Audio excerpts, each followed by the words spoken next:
Palm Coast, Florida. Stay safe over there. Same with South Carolina. I hear you guys have some storms coming. Um, Miss Leslie, hey, good to see you in Phoenix. Cool. All right. I've got a lot of content for y'all today. I'm probably going to give you like 30-ish minutes of content. I'm going to go as fast as I possibly can. Um, but if I go too fast, it doesn't make sense, whatever it is, stop me, raise your hand, come off mute. These are interactive. This is not webinar mode, so I can see and hear all of you. So if you can be on camera, flip that camera on. Would love to see your smiling face. It's always more fun to talk to people that are interactive. If you can't be on camera because you're driving, please drive safely. And this is being recorded and will be shared afterwards. Mr. Heller is now with us. We're ready to rock and roll. Chris, I wasn't waiting for you. We're going, buddy. Good. I'm glad. I would have done the same. Cool. All right, so let's dive in. August Movoto Pro Plus partner webinar. Like I said, we got a lot of content. I've been in this industry 23 years. I think there's been more change in this industry in the last like 3 months than there has been in the previous 23 years, which is awesome because change means opportunity. Opportunity sometimes takes a little bit of tenacity, a little bit of stepping into the unknown. And we're here to do that with you as your partners. So let's rock and roll. I want to remind you all this. Now, some of you are brand new to Pro Plus. Some of you have been on Pro Plus for a year and a half since we started it.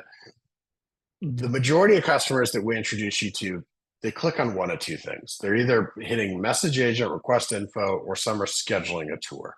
Okay. When they do that, we phone call these people, we get them on the phone, and then we send you a text, right? You click on the text, you say, yes, I'm available to take the introduction right now. We send you this kind of like wall of information about the consumer. You say accept or decline, and then we make the introduction. Our concierge or our consumer engagement rep or CER calls you. They make a warm transfer, and most of the time you're off and running from there. Sometimes you will get what are called follow-up later leads where, we have talked to some of those, we haven't talked to some of those, but they're, for whatever reason, the customer wanted you to just call them another time. It didn't work as a live transfer. One of the most important things that you can take away from today is getting as many of these live transfers live as possible is a key thing to your success. So if you're a team leader and you're watching your Yeti dashboard and that live transfer rate is anything below 80%, add more agents, put more people on the program so that you're getting as many live transfers as you possibly can, because that momentum is the key. It's just like you get a sign call, answer the phone, talk to the person when they're calling, because sometimes when you go to call them back, that they already called on the next sign and that the next agent is helping them and you get the stiff arm, oh, I'm good, I got what I needed, right? And so that momentum is your friend. Tips, tricks for that first phone call. I want to remind you 5 things. Smile. I'm a local real estate agent. Number 2, ask for the appointment. Number 3, set a hard appointment. Friday, 3 p.m. at the property. This is it. This playbook isn't changing with the new rules. It is still get to them in person as fast as you possibly can. Yes, we understand you're going to need to do paperwork with them when you see them in person. Handle it then. We're going to talk a little bit about some of those changes today and how agents are already tackling it. In fact, I worked with an agent in Phoenix that put their first deal in contract just this weekend where it was like a little lost. The cooperating commission was gone. How do I get paid? How's it working? Guess what?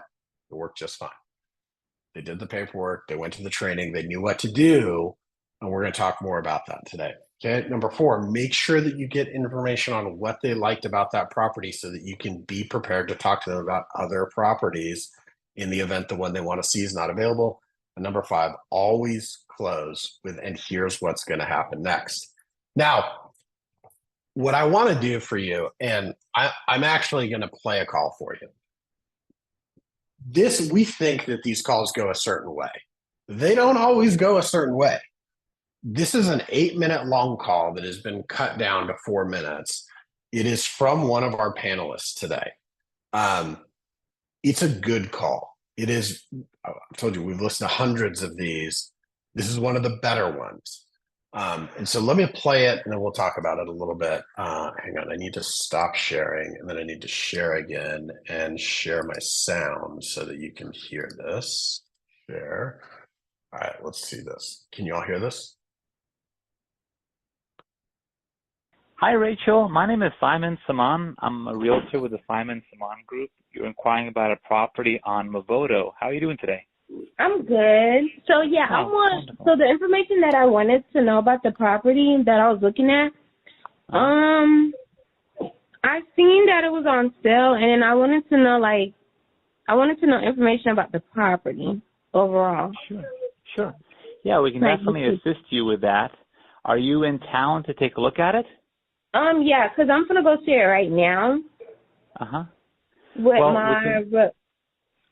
the real estate agent that I have, but I still want a second opinion. Yeah, definitely. Well, are you 100% committed to working with your realtor? Because we know the area very well. We've sold over 130 homes last year and over 450 million in the Orlando area. We'd love to have the opportunity to earn your business and trust. Because it's not me, it's really my dad. I'm just, the messenger. Everybody has different experience levels, and obviously having a knowledge of the area is really important to know what exactly you're buying and the value for historically and what's going to be a good investment through the years. So how many experience do you have in real estate? So we have out of 24,000 realtors in Central Florida, I rank in the top 50. In the past year, I sold 130 homes. Damn. And close to $100 million in real estate. So we're seasoned. You can look us up online. We have 5-star reviews, probably over 300 reviews.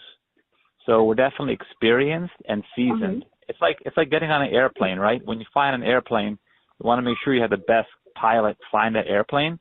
Same thing for real estate. You're making the largest investment in your life. So you want to have the best realtor to represent you who can negotiate the best price and guide you through the process of inspections, financing, all the way from A to Z. Plus, everyone knows us. Other realtors know us very well. So when we present an offer, we have the experience and know-how, and that other realtor knows that we're professional and we're going to get the deal to closing. Why don't we arrange a meeting? Did you already set an appointment with your realtor to see this house today? My dad is the type of person that has excellent credit, excellent everything. So he's a dream home. So you should be good to go then. If you like, let's do this. Are you guys available to meet today? It's not me. It's my dad. You available to meet today, Daddy, or no? No, not today. What, tomorrow? Tomorrow? Yeah, tomorrow. What time is good for you? What time? Anytime. And did you want to see that house tomorrow? Yeah, we can see the house tomorrow. What we can do is we can arrange a meeting tomorrow at the house and then do a buyer consultation. We'll show you the house and we'll walk you through the steps on the whole process. I have a quick question. One thing, because I always got to make sure. Because he's the one with the good credit. So if he already did it with his with the other real estate, it won't affect his credit or nothing, right? No. Okay. So we can definitely take it over and help you guys. Trust me, you want to have the best realtors and lenders on this transaction because we're going to save you the most amount of money and give you the best rate for the loan. That's what I'm talking about. So let's schedule 11 o'clock at the house tomorrow. I'm going to check with the seller and confirm. Thank you. Wonderful. All right, Rachel, take care. My name is Simon Saman, okay? Okay, thank you, Simon. All right, you're welcome. Take care and see you tomorrow. Okay, so you heard that. I want to make something clear. That was a much longer call and we cut it up into parts. So Simon wasn't just like throwing a wall of value proposition at these people. There was conversation in the middle that we took out just to help you all understand. Is it clear that Simon knows what his value proposition is? Yes. Is it clear that he knows how to answer the question of what do you do different that makes you different from other agents? Yes. Did he take the first no when they said, "Oh, I have another agent. I'm going to see the house today"? No, I didn't even phase him. Oh, okay, that's great. Are you committed to that person? I think overall, you heard like great pace, great tonality. He listened.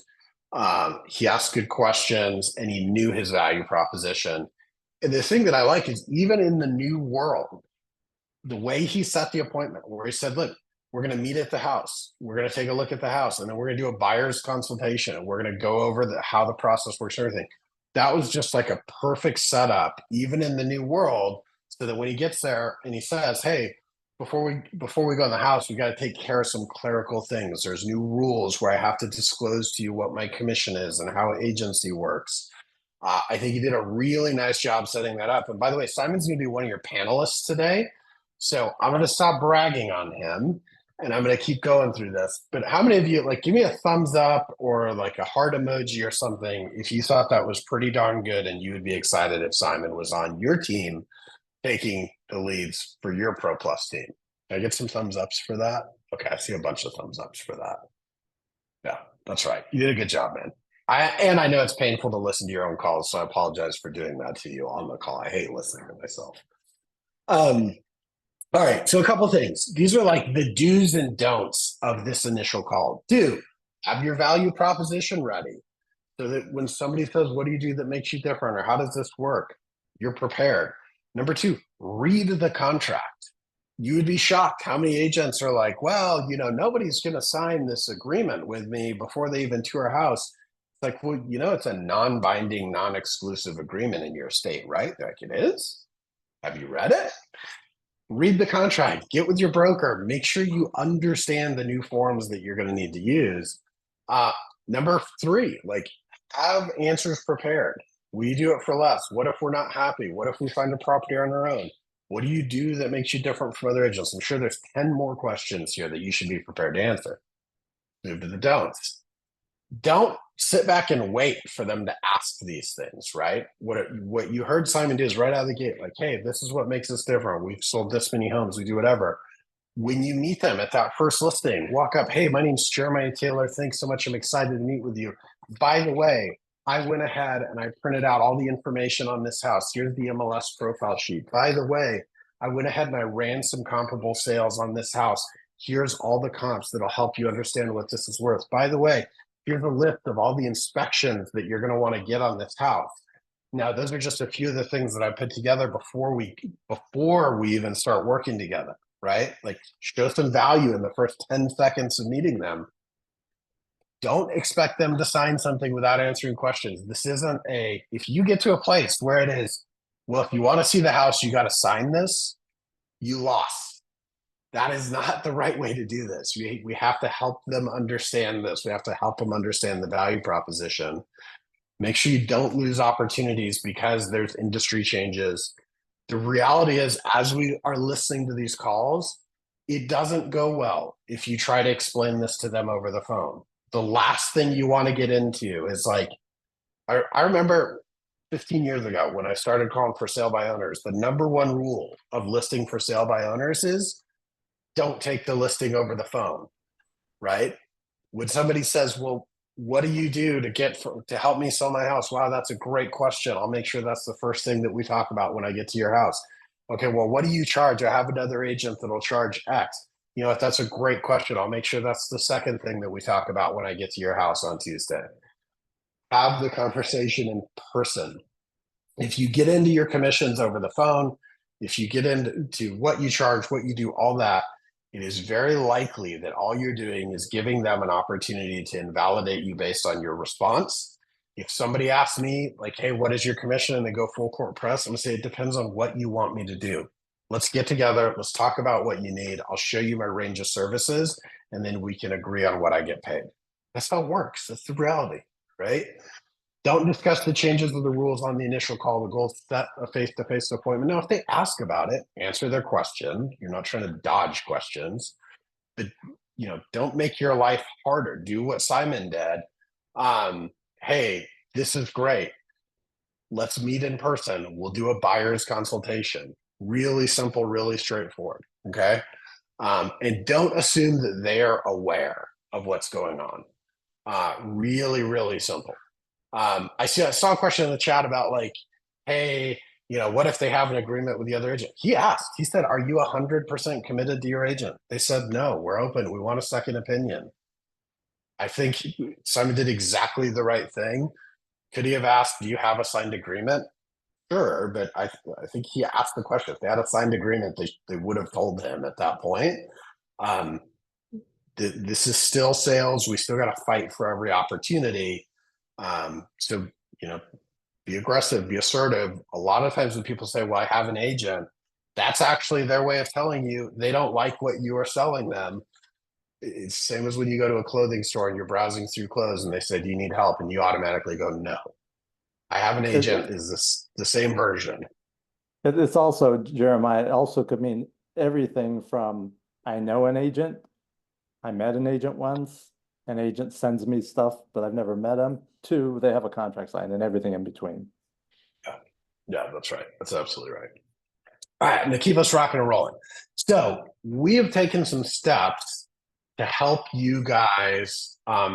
Look, we know that our touring agreement that we rolled out is not going to solve this nationally to where you no longer need to get forms signed. Your association, your state, your broker, your board, your company likely has different rules. We built a piece of technology in hopes that it would help customers better understand the process and get used to having to sign something to go see houses. This has been deployed live now. And so I'm actually going to show you how this works. Let me make this big. It's really simple. When somebody gets introduced to you, they're going to get an email that looks like this. It says, hey, this agent has been added to your account, has your name, your face, your contact info, which by the way, if you haven't updated those in agent tools, here's your sign, go update them. Then it's going to say, are you ready to start touring homes? View the agreement. If they click on that, they also get a reminder. They're also going to get a reminder email on this, by the way. If they click on that, it's going to take them here. They can view the agreement. They can in one click say acknowledge. And then when they acknowledge it, it'll just sit there in their dashboard. And then, by the way, it shows it right in your agent tools too. They have gotten the home touring agreement. They've acknowledged it. It's a 7-day agreement. This is when it expires. This does not replace, supersede, supplement, or change anything that your broker is telling you to do. This is simply something we're doing to help customers get their head around this idea that there's a new world. They got to sign something to tour houses. Heller, what would you add? Two things. One is we also take these opportunities to advocate for you. So in the emails and in our other communication, we're letting them know the importance of being represented and the importance of who represents them. And we're making sure they understand that the agents and teams that we're introducing them to are the best of the best, the most experienced. They get the best results, most knowledgeable. So we're building you up. Starting that working from home thing? Not yet. Okay. All right. Sorry, I thought that was a question for me, but it wasn't. So we're going to do everything we can to advocate for you to make it a smoother transition for you to be able to, like Jeremiah said, do your process, right? Whether you're signing a short-term agreement with them or a long-term agreement, when you meet with them, the key to success, whether it's an introduction from us or someone you meet at an open house or wherever this consumer comes from, the key to success is being able to get face-to-face, be able to have a conversation, build trust, rapport, communicate confidently and competently your value proposition, and have a conversation that helps them lean into, yes, I want you to help me. I understand how this works and how people get paid. Let's go. Yep. And so the next question is, can you show us what your agreement says in the chat? It's a 7-day non-binding, non-exclusive agreement that basically says there is no fee to tour houses, and that if you decide to hire this agent, you're going to need to sign a buyer representation agreement, and that all commissions are negotiable. So negotiate it with your agent. Super straightforward. I just summarized it. You'll be able to get a copy of these on every one. Heller, was there something else you wanted to add? There was, but I lost the thought. So when I think of it, I'll interrupt. Sorry. So again, order of operations. Consumer submits a lead. We're going to email them the agreement. There's a follow-up email that goes to them. If they sign it, we will send it to you and you'll in email, and you'll be able to see it in your agent tools. If they don't sign it, we don't do anything. Then you're going to do what you would do if you got a sign call, right? Yeah, that Which was my is- second. Yeah, Jeremiah, that was my second thought. Whether they sign it or don't sign it does not change and should not change what you do, right? Do the same thing that you are been practicing doing or training doing or that you've been doing for the last several months, right? We can tell you this, and I have this from a very reliable source, a very good friend of mine at Zillow. They've been doing this over 2 months of testing. The one thing they have seen is that the consumers have signed these are setting appointments and transacting at a higher rate.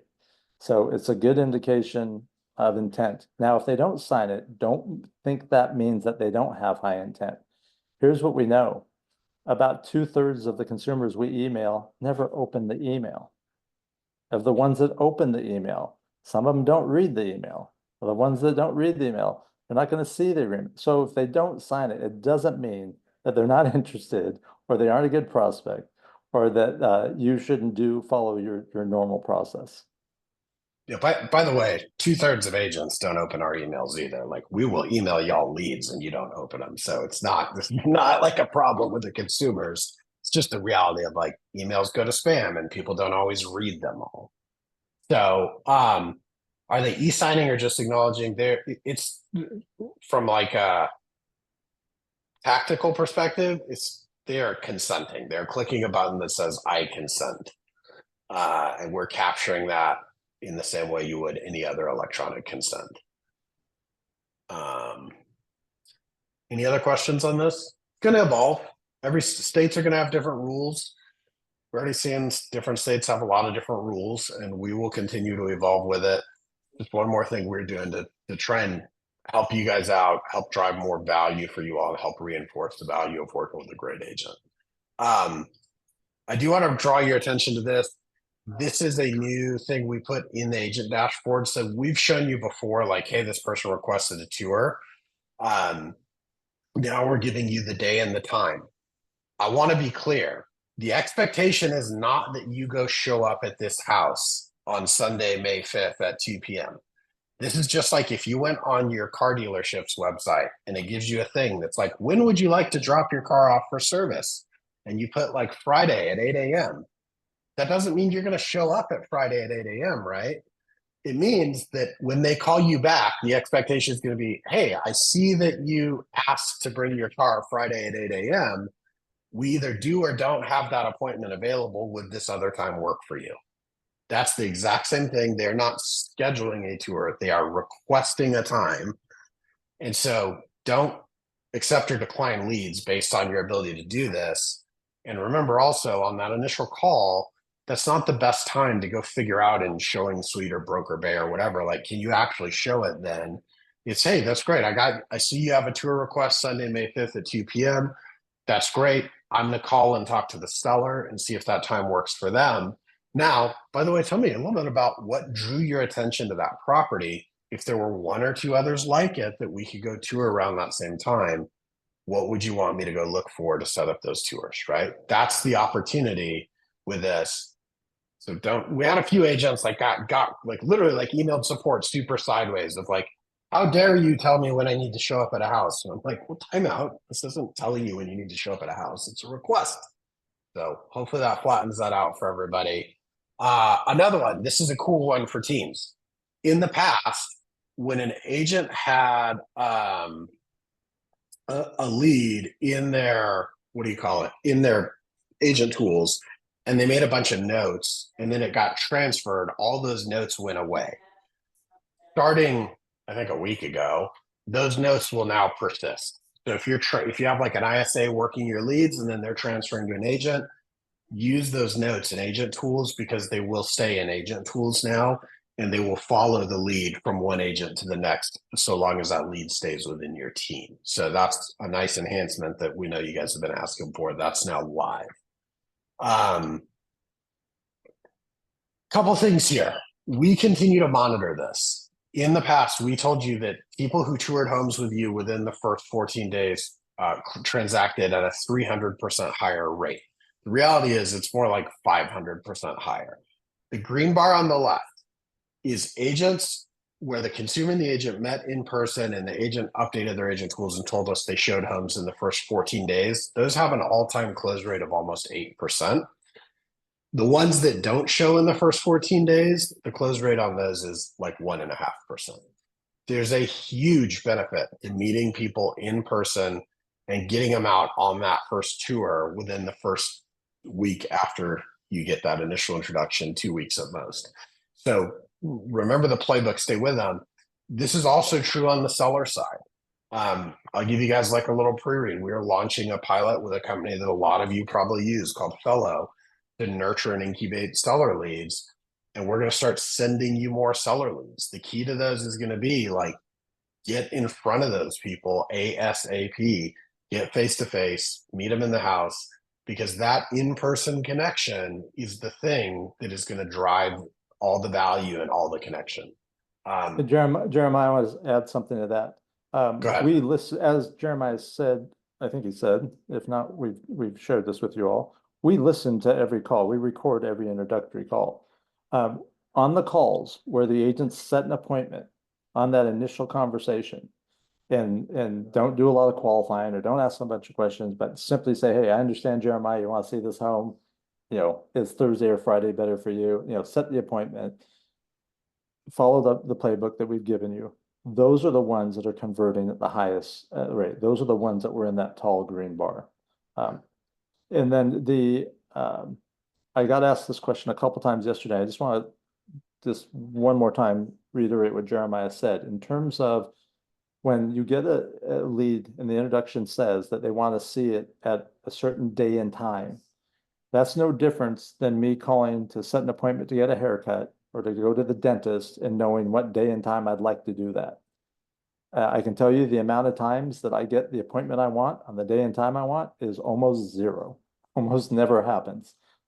So set the appointment or say, hey, great, I see you want to see it at this day and time. You know, we can show you that property at this time or that time, which is better for you. Or set it for the time they want and tell them that you're going to call the seller to confirm. And when you call them back and say, hey, you know what, that time works great if it works for you. And if it doesn't work for you, say, hey, we can't do it at that time. We could do it at this time or this time. Which would you prefer? Get the appointment is the bottom line. Yep. Perfect. Jump back into this. So next one, and I gave you all a little pre-read on this. When you accept a warm transfer, how much more likely are you to transact with the consumer? The answer is 5x. This happens every year. I've been at Ojo now. This coming up month is my 5-year anniversary.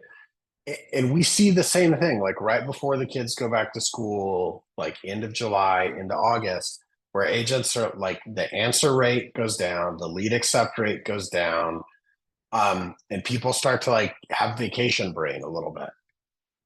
This is your sign to not have vacation brain. Like if you're a team leader on this call, you've got to be watching your live transfer success rate right now, because globally it is falling off.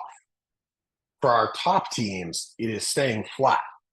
And they're getting 70, 80, 90% of the live transfers. So team leaders, you are paying for your platform fee. Make sure your agents are accepting leads or add agents that will accept them. It's a really, really important thing, okay? That live transfer, you have a customer that's literally on the phone waiting to talk to somebody. And we got, you know, you just want to get them connected and keep that momentum going. And look, the top teams last month are closing 8.5%, 6.6, 6.4, 6.2, 5.9. That's, you know, almost 1 in 10 leads that they got are either in contract or closed. There's also a lot of teams that are at 0s and 1s and 2s. It ain't the leads, folks. It's the follow-up. It's following the playbook. It's the process. And we do these webinars to help drive that and help you all understand the consumer behaviors and the agent behaviors it takes to be successful. So congrats to these teams at the top of the leaderboard this month. Y'all are doing the right things. Mike Quayle, I love seeing your name on here every month. You're not at the top this month, though, so I like that. It puts a little pressure on Mike to get back to the top. Well, I'm going to play my favorite game. This is like my personal favorite game because this is an updated version of this game. These are all leads that we offered to Pro Plus teams, likely some of you on this call, in the last 3 months or 6 months. Jenna is going to have to keep me honest. I don't know when it is. It's 3 months. 2024. 2024. So year to date. So we sent it. So now here's a really interesting one. This lead actually was sent to an agent in the Ojo Select network 2 years ago. 2 years ago, $35,000 listing. They came back earlier this year and submitted another lead. I don't know what the price point was on that, but guess what? This is what they bought. Same person. That was the original lead that went to the Ojo Select network agent 2 years ago. Guess what? They released it because it wasn't worth their time to follow up with it. They submitted a new lead. We gave them to a Pro Plus team and they closed in 60 days this year at almost $500,000. This lead was assigned to a team this year. Look at this. Look at the sold date. It was a sold listing for $125,000. They took the lead this year. They sold them this house for $459,000. So like daily, I get a complaint from agents that are like, why are you sending me leads that are inquiring on sold properties? How am I supposed to sell them a house that's already sold? And I try to not say it out loud, but sometimes I just want to say, like, we'll pretend you're a salesperson for a minute and that you had other inventory that you could sell that person. Let's show them some of that, right? Like, that's the great opportunity to reinforce your value proposition of like, hey, it looks like the property inquired on, unfortunately, is sold. And I have these other ones that aren't sold that I'd love to show you. This agent did exactly that. Sold them this one. Here's another one.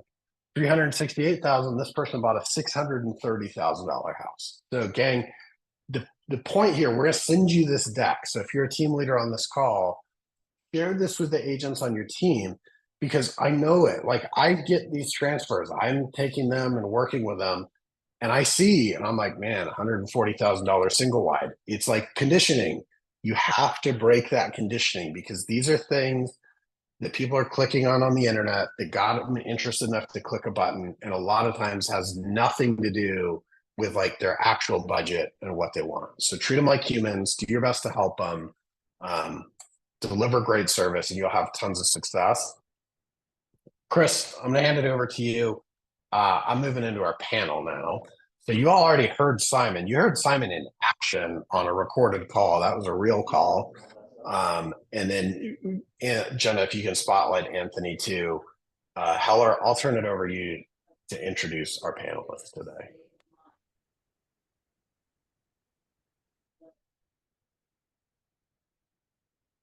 Okay, there you are. Didn't see you for a minute. So first of all, Simon and Anthony, and if you guys are muted, make sure you unmute yourself. Simon, love your background. And Anthony, like your artwork on your wall. I have to give more. I have to give fair compliments to both. I appreciate both you guys taking the time to do this. I know it's not always easy, not always fun, but we appreciate the partnership. Why don't you very quickly, Anthony? I'll start with you. Tell us about the team that you're on or that you have, and what market you're in. Well, we're in the Dayton, Ohio market. I've been in the business for 11 plus years, but I'm on the Elevate team at Keller Williams. I've been here for about 4 months, and we've taken from, not a lot of production with Movoto, but we've closed in the last 2 months about six closings. So we're really excited about how Movoto is really helping the buyer agents really get good opportunities to be successful and convert these leads that are very good leads, in my opinion, to get to the closing table. Thanks, Anthony. And Simon, tell us about your team. Hey, Chris. So thank you so much for having me on the webinar. I appreciate it. I'm not calling from Alaska. I'm calling from Orlando, Florida. And we sold over $500 million in the area. I've been a broker for 10 years, started with Keller Williams, opened my own brokerage. We signed up with Movoto about 6-7 months ago, and that call you all heard, we actually closed that, and it was a $420,000 purchase, so it did go to closing. We're great, we're reputable, and we have a good reputation in this town, and I look forward to sharing my knowledge with you all. So Simon, I want to start with you, and I want to talk about that call. I've listened to hundreds of calls like that. I listen to them on a daily basis. And by the way, any team leaders on the call that aren't listening, I'm listening to your calls. You need to be listening to your calls. But Simon, I think 9 out of 10 agents would have hit the eject button on that call early on, and would have assumed things, would have come to false conclusions. And you didn't do any of those things. What's the mindset that you have that allowed you to roll with that conversation in a very effective way, and ultimately, turn it into an appointment and then a transaction? Well, number one, we have to lead by example. And if I'm the team lead, I need to show my agents that nothing is impossible, and you have to give it 100%. We as realtors, if we can't give it 100%, then we're going to fail in this business. So with that in mind, failure is not an option. We get rejected more than we get approved. And, if somebody throws out something like that, it's worth a shot. The worst they can say is no and hang up the phone, but you have to ask. That's important. Always ask and have that positive mindset. I love it. I love it. And that is mindset, right? It's the right attitude and the right mindset. And that's something that everyone can have or develop.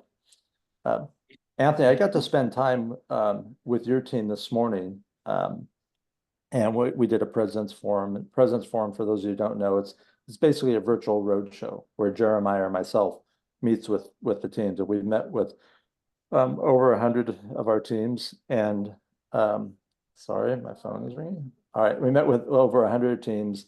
We go through best practices, it's very similar to some of the conversations we're having right now. If you haven't had one of those and you'd like to have one of those for your team, you let your success manager know. Anthony, in talking to your team today, sorry, every time my phone rings, my screen disappears. And my phone is not where I can turn it off. So in talking to your team today, we spent a lot of time talking about, the process of the initial calls. You guys have had a lot of success in a short amount of time. What's your philosophy that the team is being trained on and uses for that initial call? Well, I think it's your guys' philosophy. Set it, connect it, and learn. You just want to set that appointment, get that appointment set up, and then really, inspect what they really want, get a few other properties in line with them to do that. But then just really set the appointment, and then let them have that expectation of what a realtor does for them. And the follow-up calls, in my opinion, are the main things that really drive that into another level, where, they already have that expectation of what I need to do for the house, but we don't have to qualify them at that first part. Just set it, let him start going towards that thought process of what it entails to purchase a property. And then with the follow-up call, really start qualifying them, getting them the ideas of what they need to do. And actually now with the buyer agreements and everything like that, I think that gives us the opportunity for more of a professional approach to it, bring them in, sit them down, give them an opportunity to learn more about the process, the buying process. Great. Love it. Simon, how about you? Like with your team, I know you're very proactive in your training and how you lead the team. On that initial call, anything any different? Anything that you're talking to your team about, or that you guys focus on? Well, it's always being ready. We're like the fire department right in our business. That call that you all heard, I was literally offloading groceries from my car when that call came in. But I immediately jumped on it, spoke to the lead, and was able to convert it. I think it's important in this business, especially now, is the value proposition. Everyone always talks about it, but if you set yourself apart from the other competition, then you will convert those leads. So we do a lot of training in our company. I hold them all accountable, my team, and Movoto, with Movoto's help, actually, receiving the recorded calls and ways to improve it. I would listen to it myself. I would call my agent and explain to him what I felt they could have improved on. And it's proven that this process, their calls have drastically improved just by using Movoto. And then someone else talking. And then also, as far as the value proposition, you know, when you build a rapport, that's what I always stress on with all my agents. You have to build a rapport. You have to have a healthy conversation, 5 to 7 minutes. Let them feel comfortable with you, and then as smooth as gravy, you can close that lead.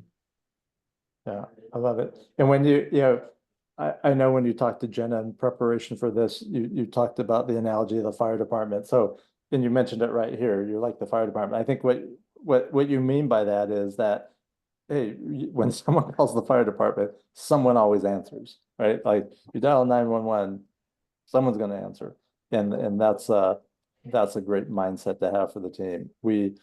It goes back to something Jeremiah said earlier, like being able to take those live introductions increases your likelihood for success so much more.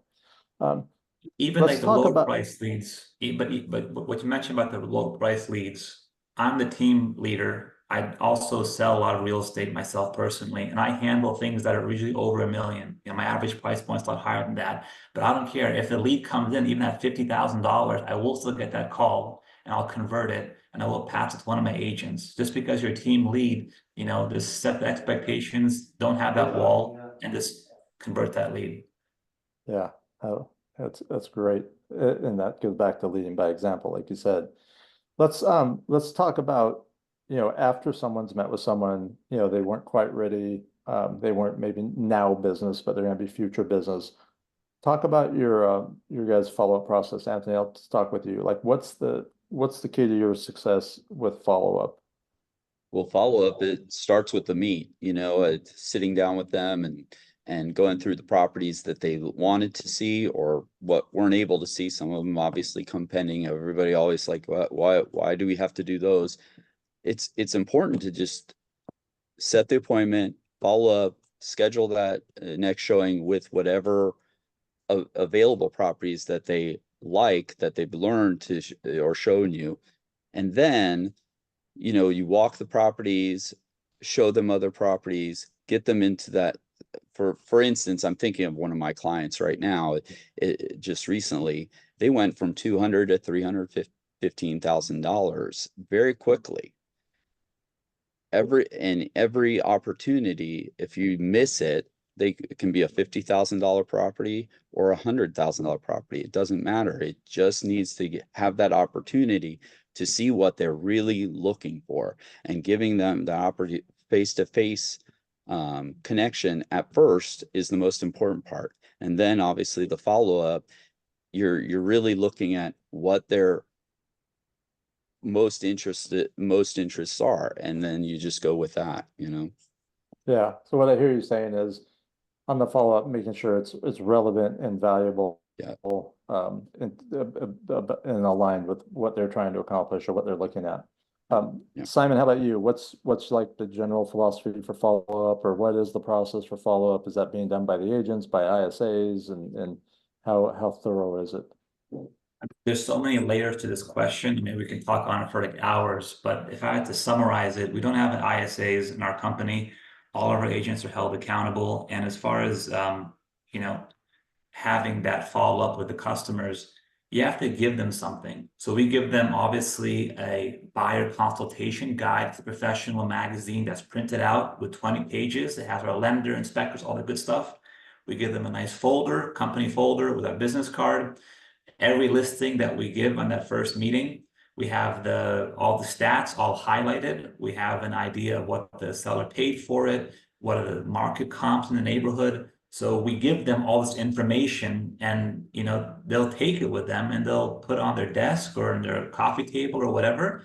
When the time comes, they know that we're the best and they're going to contact us to give us a call. As far as follow-up, we use Follow Up Boss, and then we set specific calendar reminders. So if a lead comes in and they want to be called in a week or so, we call them in 4 or 5 days. If it's a few months, then we call them in 2 months. And we set a reminder, and Follow Up Boss sends that to our telephones, and it goes through our calendar. Hey, call, Jane Smith, at this time, and follow up with them. But you have to set yourself apart from the competition. If not, they're going to call somebody else and go through them.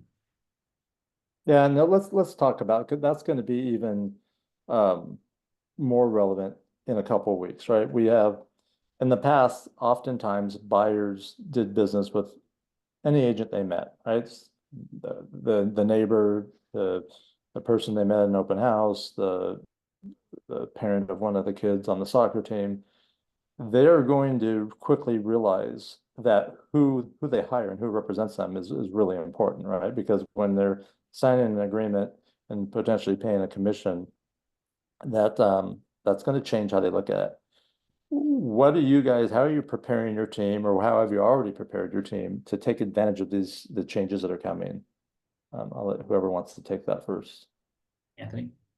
Well, we're basically setting up the buyer consults, getting them to that point. So basically on the follow-up, again, it's now to the point where we're setting that appointment and then bringing them in or scheduling something before the showing to sit down, have the conversation, and show them what the buyer agreement is. Great. And is that something you guys have been practicing in role playing, or have you already been doing that? Yeah, we've been role playing it, talking about it, seeing, I'm still working on the script on it, but at the same time, I feel like it's working. Buyers are slow to do that, but they don't understand it. So they basically need a little bit of education, and that's all it is. It's just education on the process, and the professionalism that we bring is the most important part of that aspect, and that you're showing your expertise and, like you said, your value to that. And then they understand that you're going to be the most important negotiator on their behalf. Yeah. Yeah. And I think a big key there in what you're alluding to is being able to confidently and competently explain the process, right? Just like I had a consultation with a surgeon for some knee surgery this week, and if he wasn't able to competently and confidently explain to me what the process is, what the rehab was going to be like, everything else, I promise you I'd be seeing someone else very quickly. Exactly. Simon, what's the preparation been like, or look like, or what is it? So obviously role playing with the agents and explaining to them the buyer brokerage agreement. We don't call it a buyer brokerage agreement, we call it a loyalty agreement. That goes down a lot smoother. So quick thing, I learned at a webinar a couple of weeks ago. So call a loyalty agreement. Don't really get into the details. Just go through it, the basics of it. Don't discuss the commission, the other stuff. Have the client sign. If he has any questions, obviously answer them. But the devil's in the details. You don't need to get into details with them. The goal is that you have to let them know that every realtor you work with, you have to sign that agreement. So be the better agent. You're only as good until they find somebody better. So be that agent. Yeah. Yeah, I think you bring up a good point, is that look, most consumers don't know what NAR is. They don't know about lawsuits, settlements, or anything else. So I've already heard agents, and I've seen this online, where agents are trying to explain this to a consumer. It's like, wait, that's not, you explain what the buying process is, how you get compensated, what the agreement does and doesn't do, right? And don't overcomplicate it. I want to go back to a key part to the success that your teams and other teams are having and their partnership with us. And that is we're getting the live introductions, right? We all understand getting those is the most important thing, and having one goal on live introduction, setting an appointment. We know that agents always aren't the best at follow-up or doing the things they need to, or sometimes they don't follow up enough or consistently enough or persistently enough. What's the accountability look like on your teams?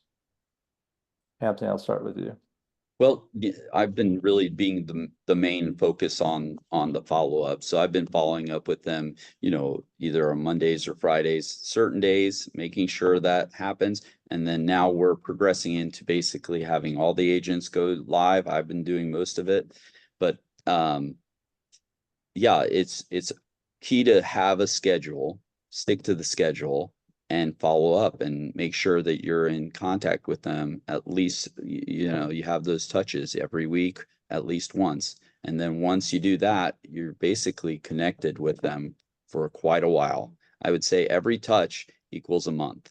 So, you have them for 6 months if you have at least 5 touches every 2 weeks, And how do you ensure that the agents are doing that? Like, what's your process? Are you Well, meeting with them on a weekly basis? Are you looking at the We're CRM? basically, they update us every week, every Monday. They have to update us on what they're doing and who they're doing with. And then now I'm having them more focus on putting the notes into the dashboard with Movoto, so I can actually follow up myself with those clients.